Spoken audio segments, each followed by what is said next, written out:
चैतन्य प्रभु नित्यानंद श्री अद्वैत गदाधर गौर भक्तवृंद हरे कृष्ण कृष्ण कृष्ण हरे हरे हरे राम राम राम। যখন আপনি আরতি করবেন, যখনই আপনি ভোগ লাগাবেন, কোমরের মাজার উপরে থাকবে ঘন্টা। হয়ে গেল? গিয়ে আপনি দরজা বন্ধ করবেন, এই পর্দাটা দিয়ে দেবেন।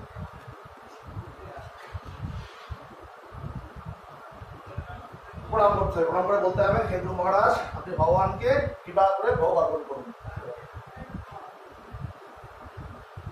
করে বসে দেবেন। এবার কি করতে হবে? মঙ্গল আরতির সময় 3 মিনিট মাত্র। মঙ্গল আরতির সময় কি ভোগ লাগাতে হবে? মিষ্টি জাতীয় দ্রব্য।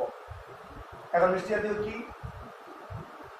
নারকেলের নাড়ু করে রাখতে পারেন বাড়িতে, সেটা দিতে পারেন 1 পিস করে, বা আপনি দোকানের যে মিষ্টি কিনে রাখতে পারেন, বা আপনি মিষ্টি অরিজিনাল আখের মিষ্টি, তাল মিষ্টি, বা একটুখানি ওতে কাজু কিশমিশ দিতে পারেন, বা একটু মাখন দিতে পারেন, তাই না? যেটা আপনার সুবিধা সেই অনুসারে, হ্যাঁ ঠিক আছে, সেই অনুসারে দিতে পারেন। মঙ্গল আরতির সময় ভোরবেলা 3 মিনিট, আর দুপুরবেলা কম করে 15 মিনিট, মানে দুমালা জপ করতে হবে। বা দুবেলা কি করবেন? যদি সময় থাকে ভোগারতি কীর্তনটা করতে হবে। দুপুরে যদি সময় থাকে ভোগারতি কীর্তন আপনাকে দোকানে করতে হবে। ভগবত বৎসল শ্রী গৌর, একবার করে পড়ে গেল, ঠিক আছে? তো এর মধ্যে দিয়ে কোনো কোশ্চেন আছে?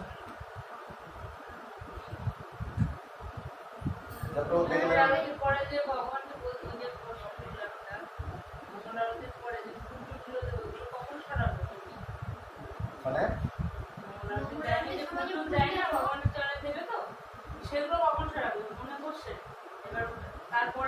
আপনি একটা কাজ করতে পারবেন, হ্যাঁ বুঝতে পেরেছি। যদি আপনি মনে করেন অর্চন করতে হয়, তো একেবারে অর্চন করে দেন মঙ্গল আরতির সময়, তাহলে একেবারে একটি পাত্রে গঙ্গার জল, অগুরু, চন্দন, তাই না, এভাবে একটা জায়গায় মিশ্রণ করে সেটাকে তুলোর মধ্যে নিয়ে সমস্ত আলাক্ষগুলোকে মুছতে হবে। প্রথমে গুরুদেব, তারপরে প্রভুপাদ, তারপরে পরম্পরা, তারপরে পঞ্চায়েত, জগন্নাথ বলদেব, সুভদ্রা মহারানী, নরসিংহদেব, হ্যাঁ, তারপরে দামেরা, সবাইকে আস্তে আস্তে করে মুছতে হবে। না না না না, গুরু মহারাজ একটা আলাদা, প্রভুপাদ আলাদা, পরম্পরা আলাদা, সব আলাদা আলাদা, একটাতে না। তুলো ব্যবহার করতে পারেন, বা আলাদা আলাদা ছোট ছোট সুতির ধুতিকা কাটা, হ্যাঁ রুমাল দিতে পারেন, অসুবিধা নেই। হ্যাঁ রুমাল দেখুন, তাহলে বেশি কাটা না। দেখুন গুরু মহারাজের একটা লাগবে আলাদা, তাই তো, আর প্রভুপাদ সর্বস্বামী একটা, মানে পরম্পরা একটা আলাদা রাখুন, আর একটা রাখুন বিষ্ণু দত্ত, সবাইকে একটা রাখবেই।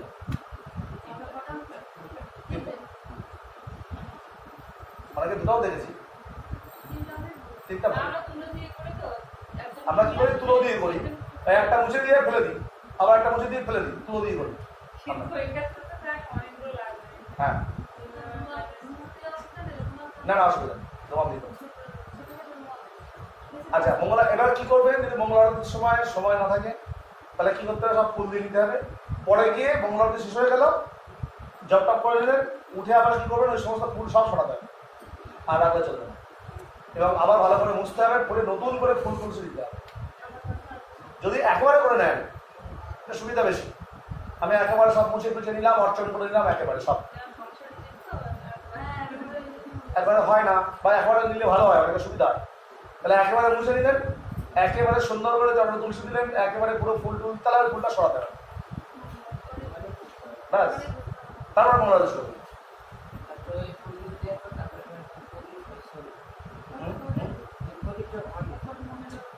এবার দেখো ভোগ লাগানোর পরে সেটা,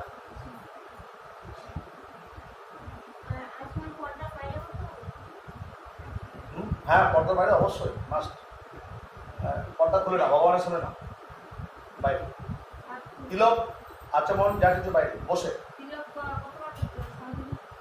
যতক্ষণ গায়ে থাকবে ততক্ষণ না করলে চলবে। যতবার ভোগ লাগাবে ততবার আচমন করতে হবে, যতবার ভোগ লাগাবেন, যতবার রান্না করতে যাবেন আচমন করে রান্না করতে যেতে হবে, ভোগ লাগানোর আগে আচমন করতে হবে, বাথরুমে গেলে ফিরে এসে আচমন করতে হবে, আচমন মাস্ট। বাইরেতে যাওয়ার সময় পা ধুতে হবে, আচমন করতে হবে। কখনোই ঘরের ভিতরে বা বিছনায় নখ কাটবেন না, চুলদারি কাটবেন না, সম্পূর্ণ বাথরুমের ভিতরে হবে কাটবে। নখ যেন নিজের নখ যেন অন্য কোনো পায়ের তলায় না পড়ে, এটাকে সম্পূর্ণ বাথরুমে দিতে হবে। অনেকে দাঁত দিয়ে নখ কাটে না, খুব বাজে জিনিস, খবরদার এটা কখনো করবে না।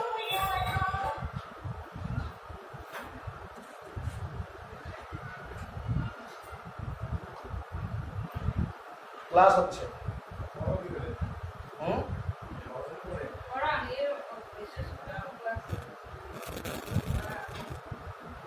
कोई पाया तेरे बोल मेरा दाओ ना दाओ आसन दे আর কোনো কোশ্চেন নেই তোর মধ্যে?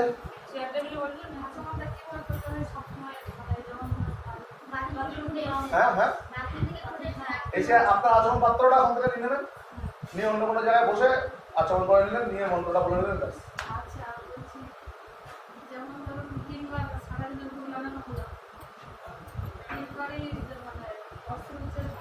না, বস্ত্র পরিষ্কার পরিচ্ছন্ন থাকে, এটা লক্ষ্য রাখবেন। হ্যাঁ না করতে হবে, ভক্ত তো আবিষ্কার করে না, তাই না? ভক্ত আবিষ্কার করে না, আচমন করলে সব শুদ্ধ হয়ে যাবে।